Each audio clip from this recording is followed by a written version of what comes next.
Students, today we will discuss superclass Tetrapoda. So last class we have discussed pieces, superclass pieces, and under pieces we have discussed class like Clostomata, then class Chondrichthyes and class Ostisthyes, and the differences between Chondrichthyes and Ostisthyes also we have discussed.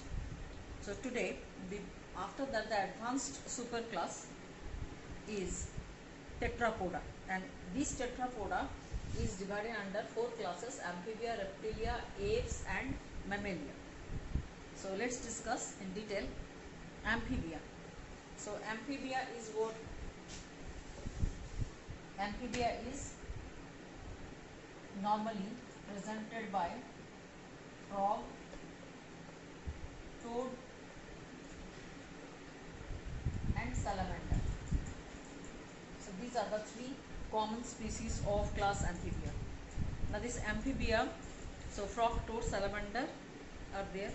Common features of Amphibia are, these are freshwater, okay, freshwater organism present on moist land, and the body is divided into head and trunk.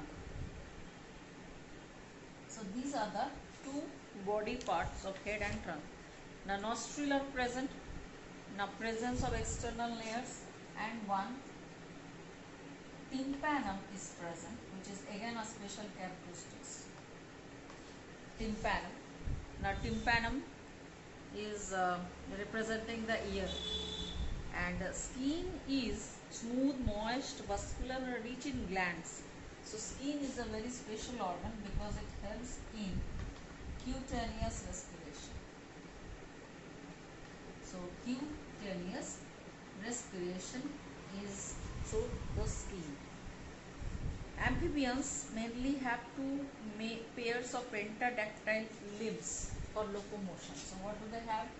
Again a special structure. It is pentadactyl limbs. Okay. Now in the limbs, if you consider, then there are 4 limbs and hind limbs. Okay.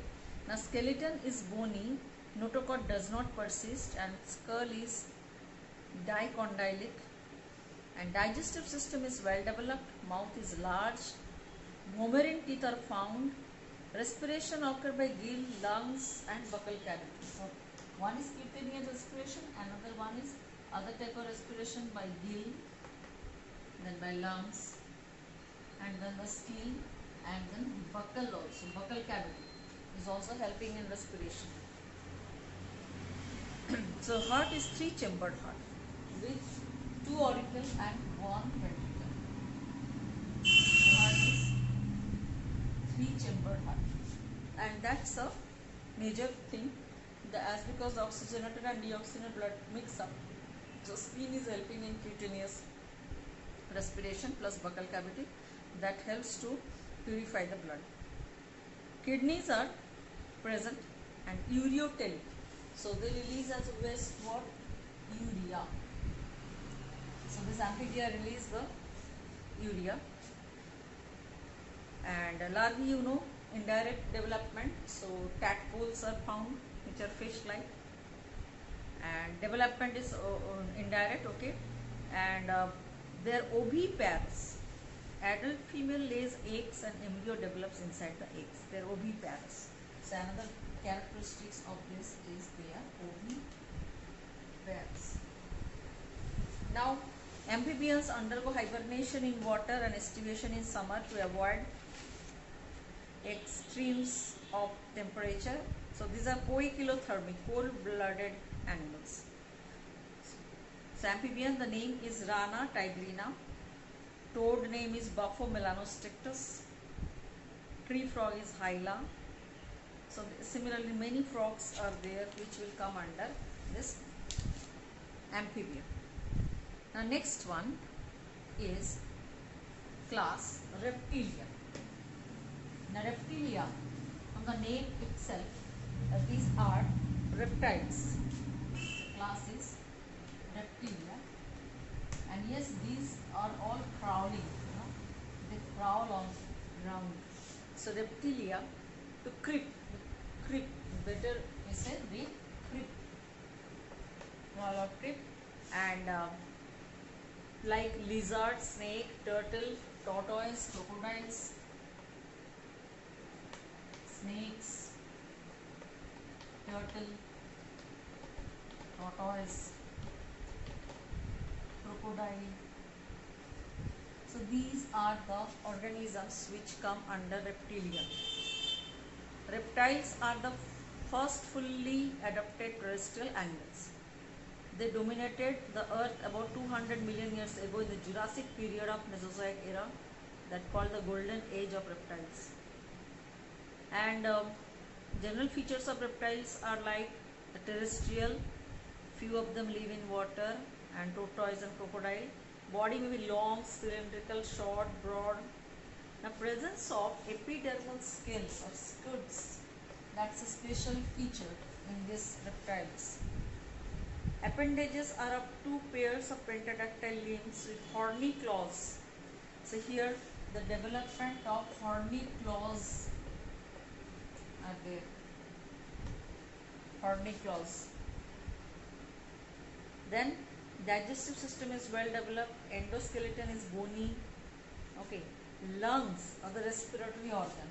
So these are having lung as a respiratory organ. Heart is three-chambered again. Three-chambered heart. And the heart is four-chambered in crocodile. RBCs are oval, biconvex and nucleated. So three-chambered heart is present in all organism. But in case of crocodile it is four-chambered. Okay. So excretion occurs to kidney. Nervous system contain 12 pairs of cranial nerves.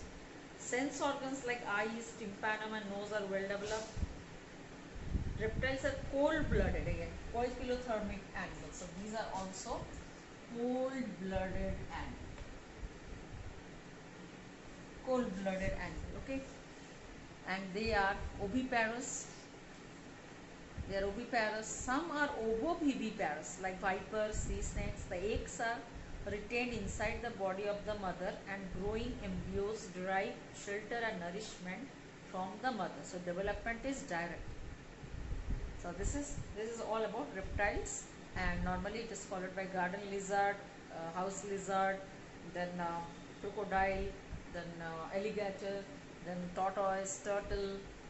So these are all snakes, different types of snakes. So they all come, and these are unisexual and show sexual dimorphism, that is male and female separate. Fertilization is internal. And reptiles are oviparous, some are ovoviviparous, as I said, like vipers and sea snakes, etc. So go through the classes of amphibian and reptilia, detailed study of your NCERT. Tomorrow you ask your doubts during the online class. Thank you.